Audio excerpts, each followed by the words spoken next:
मैं आपको Schrodinger equation के बारे में बता चुका हूँ। ये श्रोडिंगर इक्वेशन है। तो यहाँ हमने इसको कंबाइंड रूप से लिखा है del square X del square psi by del X square del square psi by del Y square del square psi by del Z square plus 8 pi square M by H square E minus V psi बराबर 0। अब हमने यहाँ पर साई को एक तरह से बाहर रख दिया और del square upon del X square del square upon del Y square del square upon del Z square, ये और यहाँ साई कॉमन ले लिया। इनको हमने इस पूरे टर्म को हमने किसके बराबर मान लिया, नेबला नेबला यानी कि डेल जो हो गया उसके स्क्वायर के बराबर, और ये साई हो गया plus 8 pi square M by H square E minus V psi बराबर 0। ये डेल स्क्वायर क्या है, ये लाप्लाशियन ऑपरेटर है। अगर हमने 3 डायमेंशनल के लिए लिया तो हमने एक्स वाई जेड तीनों टर्म को यूज करना पड़ेगा, 2 डायमेंशनल के लिए तो एक्स और वाई के लिए, और मोनो डायमेंशनल के लिए हमको एक्स ही टर्म यूज करना पड़ेगा। अब हमने डेल स्क्वायर साई को जो है हम इधर की तरफ राइट हैंड साइड की तरफ ले गए तो ये नेगेटिव में बदल गया। एच स्क्वायर और इधर से हमने 8 pi square M by H square को हम इधर की तरफ ले गए राइट हैंड साइड, तो ये इस प्रकार से आ गया। और फिर बाद में इसको हमने यहाँ ओपन कर लिया इस ब्रैकेट को, E psi minus V psi बराबर minus del square H square upon 8 pi square M psi. यहाँ हमने वी को कॉमन इधर वी को इधर लेकर और इसको कंबाइंड रूप से हमने क्या लिख दिया, एच के बराबर, यानी इसको हमने इस टर्म को हमने किसके बराबर लिखा, एच के बराबर। अब ये एच जो है ये क्या है यहाँ पर, ये है हैमिल्टोनियन ऑपरेटर, ये हमने लिख भी रखा एच बराबर minus del square H square upon 8 pi square M plus V. तो हमने यहाँ लिख दिया ई साई बराबर एच साई या एच साई बराबर ई साई। अब यहाँ पर एक चीज और हमने लिखी है, एच बार जो है वो एच अपॉन 2 पाई के बराबर होता है, यानी एच बार स्क्वायर बराबर हो गया H square upon 4 pi square. तो हम इसको इस फॉर्म में भी लिख सकते हैं, एच जो हैमिल्टोनियन ऑपरेटर है वो माइनस डेल स्क्वायर और H bar square upon 2m plus V. इस प्रकार श्रोडिंगर इक्वेशन को आइगन मान इक्वेशन के रूप में लिखा जा सकता है। अब ये आइगन मान इक्वेशन क्या है ये हम आगे ले रहे हैं, और ये ऑपरेटर क्या है इसकी हम व्याख्या अब कर रहे हैं। ऑपरेटर क्या होते हैं, ऑपरेटर वास्तव में एक गणितीय पद होता है, एक मैथमेटिकल टर्म होता है जिससे एक फंक्शन को दूसरे फंक्शन में बदला जा सकता है। जैसे हमने लिया एफ एक्स बराबर एक्स स्क्वायर है, मान लो हमने कहा है कि जो फलन है या फंक्शन है एक्स स्क्वायर के बराबर है, तो हमने क्या करा, डिफरेंशिएशन लिया, ये हमने क्या करा, एक गणितीय पद का उपयोग किया डी बाई डी एक्स का, तो हमने एफ एक्स के ऊपर लगाया। तो अब हमें पता है कि एक्स स्क्वायर का या एक्स एन का डिफरेंशिएशन किसके बराबर होता है, एन एक्स एन माइनस 1।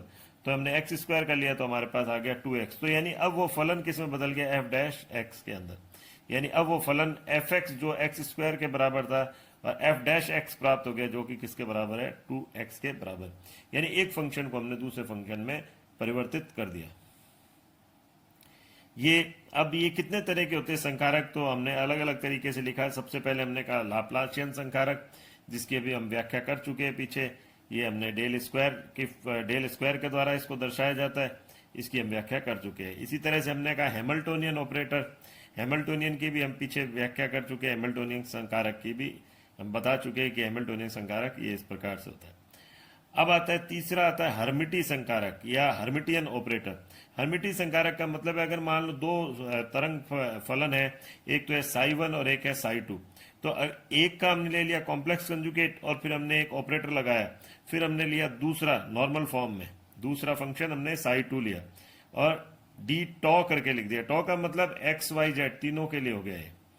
और फिर हमने वापस से लिया इंटीग्रेशन, यहां पर क्या कर दिया, अब की बार ए को साथ में लिख दिया साई 1 के और दोनों का कॉम्प्लेक्स कंजुगेट ऊपर लिख दिया और साई 2 डी टॉ हो गया। तो अगर ये संबंध ए दर्शा रहा है तो वो अब क्या हो जाएगा, हर्मिटी संकारक होगा। यानी कोई भी ऑपरेटर अगर ये संबंध दर्शा रहा होता है, ये फॉर्मूला ध्यान रखना पड़ेगा। तो इस तरह का ये हर्मिटी ऑपरेटर कहलाएगा।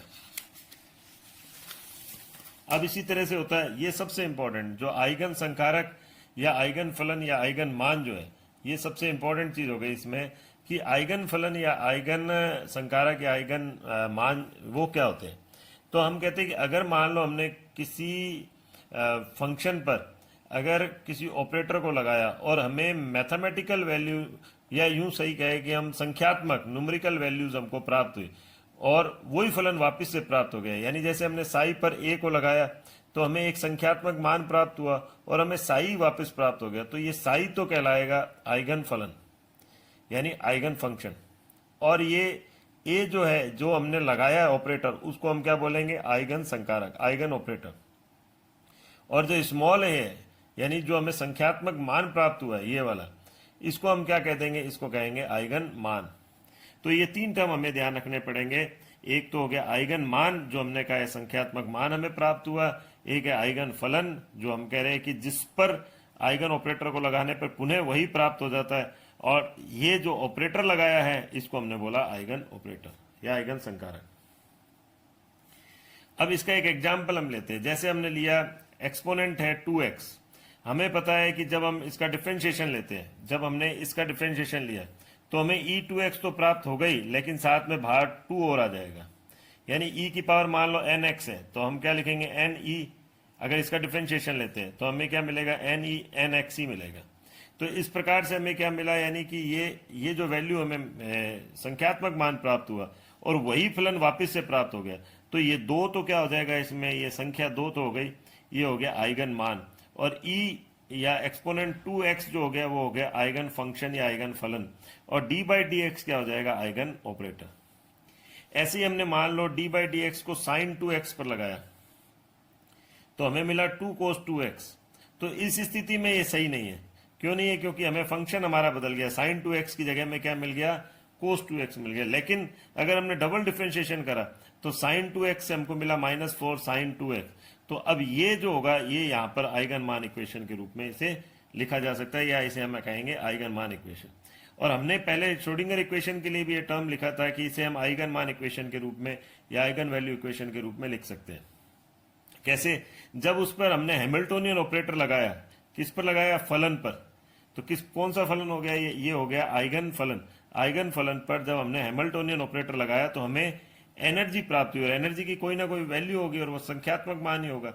तो और साथ ही हमें क्या हो गया, वही फंक्शन वापस प्राप्त हो। तो इसका मतलब साई तो क्या हो गया यहाँ पर, यहाँ हो गया आइगन फलन, और ई क्या हो गया यहाँ पर, आइगन मान, और एच क्या हो गया यहाँ पर, वो हो गया आइगन ऑपरेटर। और यहाँ वो एच हमें पता ही है, हैमिल्टोनियन ऑपरेटर होता है। अब इसमें एक टर्म आता है, इसी तरह से अब एक टर्म आता है एकक या तत्समक संकारक, यूनिट या आइडेंटिटी ऑपरेशन। यानी अगर हमने किसी फंक्शन पर कोई ऑपरेटर लगाया और हमें वही फंक्शन वापस से प्राप्त हुआ, यानी अब जैसे x पर लगाया हमने एक, तो ये उसी प्रकार से तो हो गया जैसे एक को हम किसी से मल्टीप्लाई करते हैं, एक को किसी से मल्टीप्लाई करते हैं तो हमें वही संख्या प्राप्त होती है। तो यानी हमने किसी फंक्शन पर हमने ये ऑपरेटर लगाया तो हमें वही फंक्शन प्राप्त हुआ। जैसे हमने कहा एक्स स्क्वायर पर हमने एक को मल्टीप्लाई करा तो एक्स स्क्वायर ही प्राप्त होगा, एक्स पर एक को मल्टीप्लाई करा तो एक्स ही प्राप्त होगा। तो इसका मतलब ये एक तरह से किसकी तरह व्यवहार कर रहा है, ये जो है वो एकक संकारक की तरह व्यवहार कर रहा है। तो हमने कहा जैसे मान लो हमने ई एक्स है, यानी एक्सपोनेंट एक्स है, उसको हमने डिफरेंशिएशन करा डी बाई डी एक्स, तो हमें क्या प्राप्त हुआ, वापस ई एक्स ही प्राप्त हुआ। तो इसका मतलब क्या हुआ, वही फंक्शन हमें प्राप्त हुआ। तो बिल्कुल इसी पर डी बाई डी एक्स किसकी तरह काम कर रहा है, यानी ये एक संख्या की तरह काम कर रहा है कि नंबर 1, यानी 1 से हमने ई एक्स को मल्टीप्लाई करा तब भी हमको ई एक्स ही प्राप्त होगा। इसका मतलब क्या हुआ, ये जो डी बाई डी एक्स है, जो उसे हम यहाँ पर जो इस पर्टिकुलर जो एक्सपोनेंट के लिए वो किसका काम कर रहा है, वो एकक संकारक का काम कर रहा है। इसी प्रकार से होता है जीरो या नल ऑपरेटर या जीरो ऑपरेटर। ठीक उसी प्रकार अगर किसी फंक्शन पर हमने लगाया कोई ऑपरेटर लगाया और हमें जीरो वैल्यू प्राप्त हुई, तो जीरो तो हमें कब प्राप्त हो सकती है, जबकि हम जीरो संख्या को जैसे किसी भी फंक्शन से मल्टीप्लाई करेंगे तो जीरो ही प्राप्त होता है। जैसे जीरो को एक्स से मल्टीप्लाई करा जीरो, जीरो को एक्स स्क्वायर से मल्टीप्लाई करा जीरो। तो सेम ये जो ऑपरेटर को भी हमने किसी फंक्शन से किसी फंक्शन पर अप्लाई करा तो हमें जीरो ही प्राप्त हो रहा है। तो इसका मतलब क्या कर रहा है, एक इसकी तरह व्यवहार कर रहा है, एक जीरो संकारक की तरह या शून्य संकारक की तरह व्यवहार कर रहा है। तो हम इसका एग्जाम्पल हम ये ले सकते हैं, जैसे हमने लिया मान लो कोई वाई है, कोई फंक्शन है जो वाई का फंक्शन है, और उस पर हमने पार्शियल डिफरेंशिएशन करा एक्स के सापेक्ष। अब हमें पता है कि ये एक्स के सापेक्ष अगर हम डिफरेंशिएशन कर रहे हैं और आपने फंक्शन कौन सा ले लिया यहाँ पर वाई, तो ये अब ऐसे में क्या हो जाएगा, कांस्टेंट की तरह व्यवहार करेगा। तो ये वैल्यू हमें जीरो प्राप्त होगी। इसका मतलब ये जो डेल बाय डेल एक्स जो है वो किसके तरह व्यवहार कर रहा है यहाँ पर वाई के लिए, वो शून्य संकारक की तरह व्यवहार कर रहा है। अब इसी तरह से एक टर्म आता है रेखिक संकारक, लीनियर ऑपरेटर। यानी किसी हमने संकारक को दो फंक्शन के योग पर लगाया तो वही रिजल्ट प्राप्त होगा जो उन संकारक पर अलग अलग उस संकारक को अलग अलग फंक्शन पर लगाकर और उन्हें टोटल कर दिया जाए। तो जैसे हमने ये संकारक है, इसको हमने fx और gx के टोटल पर लगाया तो हमें रिजल्ट क्या प्राप्त हो रहा है। यदि a को मैं fx पर लगाऊं और a को ही मैं gx पर लगाऊं तो ये रिजल्ट क्या होंगे, दोनों बराबर होते हैं तो हम कहेंगे a जो होगा वो लीनियर ऑपरेटर होगा दो फंक्शन के सापेक्ष fx एंड gx के सापेक्ष। जैसे एक एग्जांपल लेते हैं, हमने कहा मान लो हमने fx की जगह क्या ले लिया, fx की जगह हमने ले लिया जैसे हमने कहा 6x², और मान लो हमने क्या कर दिया और gx की जगह हमने क्या ले लिया, gx की जगह हमने ले लिया मान लो x²। तो अगर मैं इन दोनों का टोटल करता हूं तो हमारे को कितना मिलता है 7x², तो 7x²। और हम जानते हैं ये इसका x² का जो डिफरेंशिएशन क्या होता है d/dx, x² का डिफरेंशिएशन कितना होगा 2x, और चूंकि यहाँ 7 है तो 7 से मल्टीप्लाई करा तो एक तरह से हमें कितना मिल गया 14x मिल गया। तो सेम ऐसे ही अगर मैं 6x² और प्लस x² को अब अलग अलग मैं ये डिफरेंशिएशन 6x² पे लगा रहा हूँ और x² पे लगा रहा हूँ तो यहाँ पर हमें क्या मिला 2x हो गया, तो यानी 12x आ गया, और यहाँ 2x मिल गया हमें, तो यानी हम दोनों को जोड़ा तब भी हमें 14x मिला। तो इस प्रकार हम चाहे हम इसके पूरे के टोटल पर लगाए, ये रहा पूरे के टोटल पर लगाए हम दोनों फंक्शन के, और या फिर हम अलग अलग उस पर लगाए और हमें सेम रिजल्ट प्राप्त हो रहा है, तो इसका मतलब ये जो ऑपरेटर होगा वो कौन सा होगा, वो लीनियर ऑपरेटर होगा। एक एग्जाम्पल हमने लिया, जैसे मान लो हमने कोई संख्या ले ली 9 + 16 है, fx और gx को हमने एक कोई नंबर के रूप में मान लिया, और इसका अगर हम दोनों का टोटल करते हैं तो क्या आता है, अंडर रूट जो है वो 25 आता है, और अंडर रूट 25 का मतलब हो गया 5। लेकिन अगर मैं इन दोनों को अलग अलग पर लगाता हूँ, यानी 9 और ये 6, 9 और 16 अंडर रूट लिया, तो अंडर रूट 9 कितना हुआ 3 के, और अंडर रूट 16 हुआ 4 के, यानी इनका टोटल हुआ 7। तो इस प्रकार यहाँ अंडर रूट जो है यानी ये वर्गमूल जो हम कह रहे हैं ये क्या होगा, ये इन दोनों संख्याओं के लिए या इन दोनों फलनों के लिए रेखिक संकारक का काम नहीं कर रहा। तो आज हम इतना ही लेते हैं और नेक्स्ट टॉपिक अगले वीडियो में लेंगे। Thank you. पहले ऑपरेटर के बारे में बता चुका हूँ, संकारकों के बारे में, कि ये गणितीय टर्म होते हैं जो कि एक फंक्शन को दूसरे फंक्शन में परिवर्तित करते हैं। यहाँ मैं ले रहा हूँ संकारकों का योग एवं गुणा, यानी addition and multiplication of operator. अब यहाँ जैसे हमने लिया a + b से हम कहते हैं b + a, अगर मान लो इस तरह से बन रहा है, यानी कि आप किसी भी क्रम में दो संकारकों को आप ले लो, अगर उनका योग जो है या उनसे रिजल्ट जो है वो समान आ रहा है तो वो दोनों जो संकारक का योग जो होगा वो क्रम विनिमय होगा, यानी वो दोनों एक दूसरे के कम्यूट होंगे। इसी तरह से जो मल्टीप्लिकेशन है वो एक दूसरे के कम्यूट हो भी सकता है या क्रम विनिमयक हो भी सकता है अथवा नहीं भी हो सकता, यानी कि वो दोनों एक दूसरे के बराबर, उनका मल्टीप्लिकेशन किसी भी डायरेक्शन में किया जाए वो बराबर नहीं भी हो सकता और बराबर हो भी सकता है। यदि वो दोनों एक दूसरे के बराबर है तो हम उसको कहेंगे वो क्रम विनिमयक है, यानी कि वो एक दूसरे के कम्यूट है, उनका मल्टीप्लिकेशन एक दूसरे के कम्यूट है। जैसे ए बी है और हमने कह दिया उसी तरह से हम बी ए करके भी लिख सकते हैं, यानी किसी भी डायरेक्शन में उसका मल्टीप्लिकेशन करें। तो यानी ए बी माइनस बी ए, हम इसको इधर ले गए तो बराबर 0। हम इसको इस बड़े ब्रैकेट के द्वारा ऐसे समझाते हैं इसको कि a, b करके बराबर ए बी माइनस बी ए बराबर 0। तो यानी अगर केवल ये लिखा हुआ आ जाए तो इसका मतलब ये हो जाएगा ये हमें लिखना है।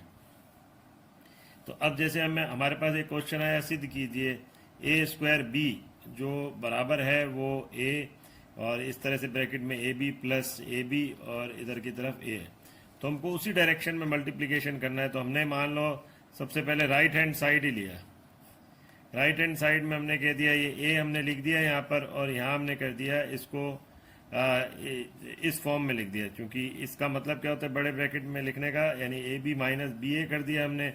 इसी तरह से हमने यहाँ पर भी लिख दिया ए बी माइनस बी ए, और बाहर की तरफ हमने ए लिख दिया।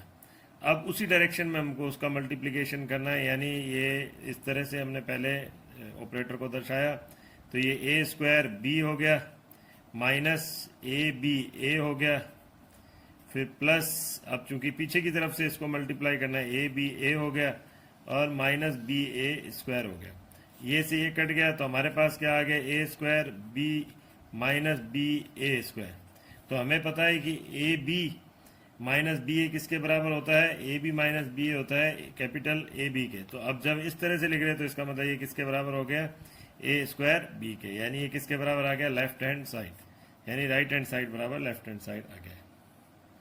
ए स्क्वायर बी माइनस बी ए स्क्वायर। हाँ, हम यहाँ इसको कैप इस तरह से लगा सकते हैं, सभी में हम चाहे तो ये इस प्रकार से इसको हम दर्शा सकते हैं।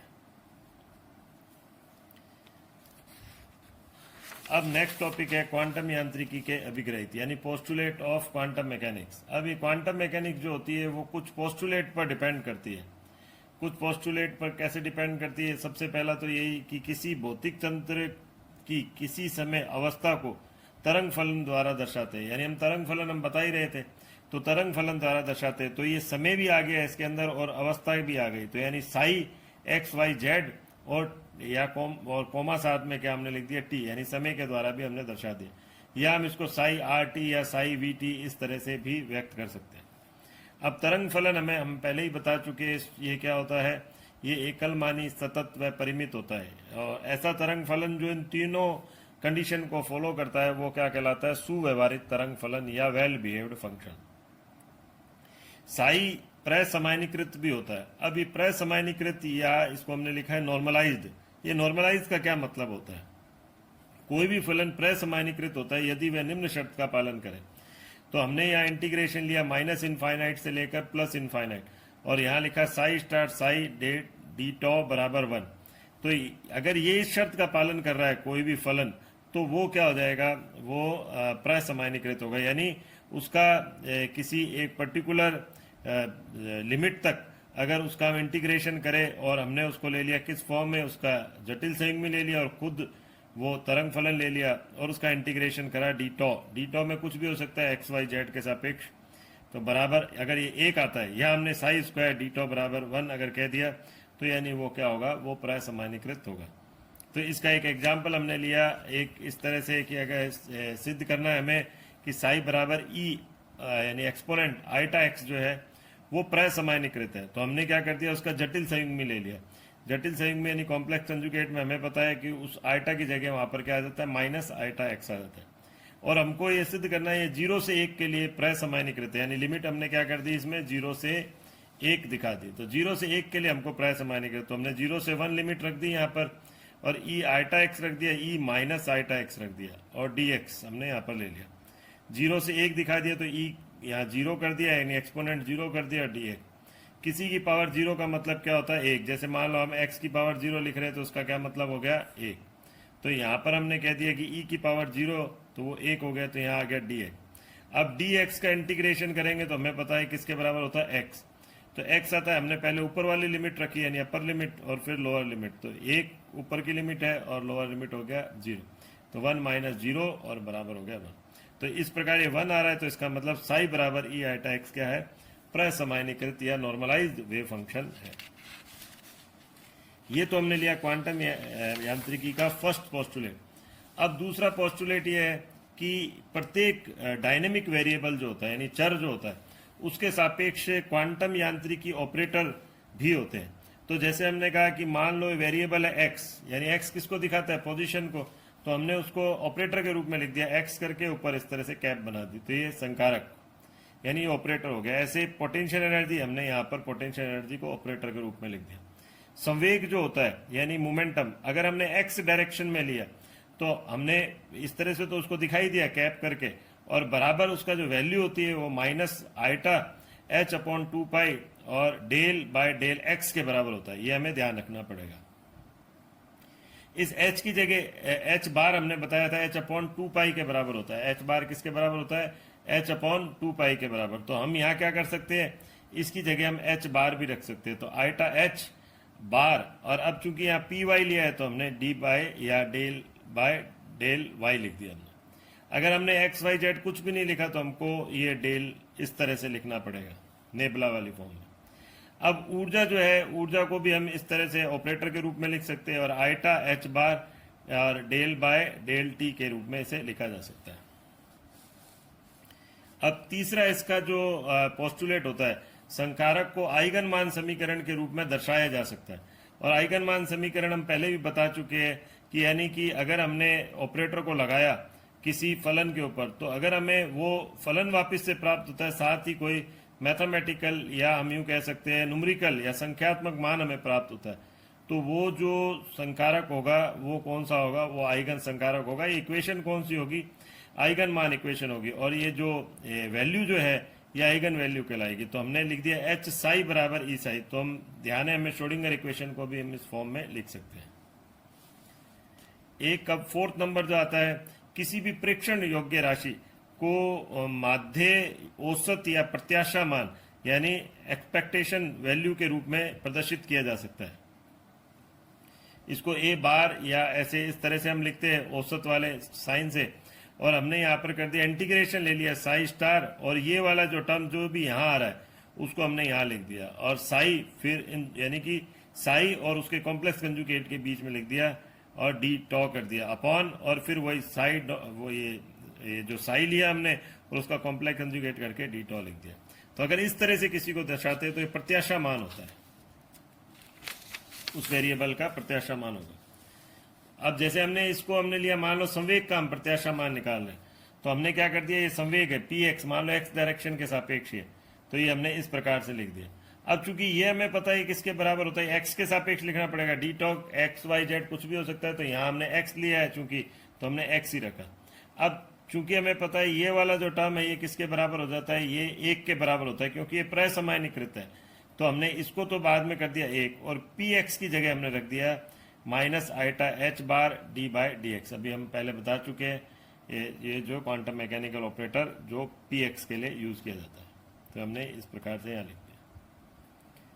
अब नेक्स्ट आता है, इसमें संकारक को हर्मिटी ऑपरेटर के रूप में लिखा जा सकता है। तो हर्मिटी का पहले ही बता चुके हैं, जो पहले भी आपके आ चुका है कि अगर ये रिलेशन को फॉलो करता है ए, तो ये हर्मिटी ऑपरेटर होगा। अब एक आता है, इसमें श्रोडिंगर इक्वेशन को समय आश्रित या टाइम डिपेंडेंट श्रोडिंगर इक्वेशन के रूप में भी लिखा जा सकता है। तो यहाँ पर हम कहते हैं कि एच जो साई, और यहाँ हमने लिख दिया ई साई, ये तो हमने कह ही दिया था आइगन मान इक्वेशन है, ये श्रोडिंगर इक्वेशन से निकलती है, टाइम इंडिपेंडेंट श्रोडिंगर इक्वेशन से। हम यहाँ कर रहे हैं टाइम डिपेंडेंट, तो हमने बस इतना सा ही चेंज करना है कि जो ई है उसकी जगह हमने ई आइटा एच और ये डेल बाय डेल टी लिख दिया, जो हम पहले बता चुके हैं ई इसके बराबर होता है। ये रहा ई, हम पहले बता चुके हैं, इसके एनर्जी का मान जो होता है वो इसके बराबर होता है। अब जब इसको यहाँ हमने एच का मान रख दिया, एच का मान पहले बताया जा चुका है कि एच जो होता है हैमिल्टोनियन ऑपरेटर होता है, वो ये इसके बराबर होता है, और ये इस तरह से हमने इसको रख दिया यहाँ पर। और आगे अब इसको अब ये जो हमने रखा है यहाँ पर साई आर टी की जगह psi X Y Z T, या अब हम उसको केवल एक्स वाली फॉर्म में ले रहे हैं, तो हमने कैसे कर दिया इसको, ये रहा, जैसे एक बार हम वापस से लेते हैं इसको, ये रहा। अब डेल स्क्वायर है, तो यहाँ हमने कर दिया del square del X square के लिख दिया, और चूंकि यहाँ ये जो साई है आर टी है, तो साई आर टी है। अब साई आर टी की जगह हमने क्या कर दिया, साई एक्स टी हमने रख दिया, तो साई एक्स टी रख दिया हमने, और ये इस तरह से हम इसको सॉल्व कर रहे हैं, वही की वही इक्वेशन है, आइटा एच बार ये, और दोनों में ऊपर मल्टीप्लाई कर दिया आइटा का, आइटा स्क्वायर जो होता है वो माइनस के बराबर होता है, नीचे आइटा आ गया, तो ये वही की वही लिखा है, लेकिन उसको वन डायमेंशनल फॉर्म में लिखा है। अब यहाँ एक टर्म आता है प्रसमानीकृत व लंब कोणीय तरंग फलन, यानी normalise and orthogonal wave function. तो जो नॉर्मलाइज तो हम बता ही चुके हैं कि कोई भी फलन अगर नॉर्मलाइज होगा तो वो इस कंडीशन को फॉलो करना चाहिए, लेकिन ऑर्थोगोनल के लिए क्या जरूरी है कि दो फलन साई 1 एंड साई 2 अगर वो ऑर्थोगोनल है, यानी दो अलग अलग, तो एक को सिंपल फॉर्म में लिखना है, एक का कॉम्प्लेक्स कंजुगेट वो ले रहे, या फिर हम पहले का कॉम्प्लेक्स कंजुगेट दूसरे का सिंपल फॉर्म ले रहे हैं, उसका इंटीग्रेशन लेते हैं तो वो 0 हो जाता है, तो हम कहेंगे कि साई 1 और साई 2 क्या हो जाएंगे, साई 1 एंड साई 2 एक दूसरे के क्या होंगे, ऑर्थोगोनल होंगे। यहाँ तो साई जो है प्रसमानीकृत होगा, तो हमने इसको इस फॉर्म में भी लिखा है, आई जे करके लिख दिया। हम कहते हैं यदि आई नॉट इक्वल टू जे है, आई नॉट इक्वल टू, और वो 0 के बराबर आ रहा है यहाँ वैल्यू, तो ये साई आई और साई जे क्या होंगे, वो ऑर्थोगोनल होंगे। जबकि अगर आई और जे बराबर है और ये जो इंटीग्रेशन का वैल्यू है वो 1 के बराबर आ रही है, तो इसका मतलब ये साई जो है वो नॉर्मलाइज वेव फंक्शन होगा। तो आज के लिए हम इतना ही बता रहे हैं, नेक्स्ट जो क्लास होगी वो अगले वीडियो में उसको लेंगे। Thank you.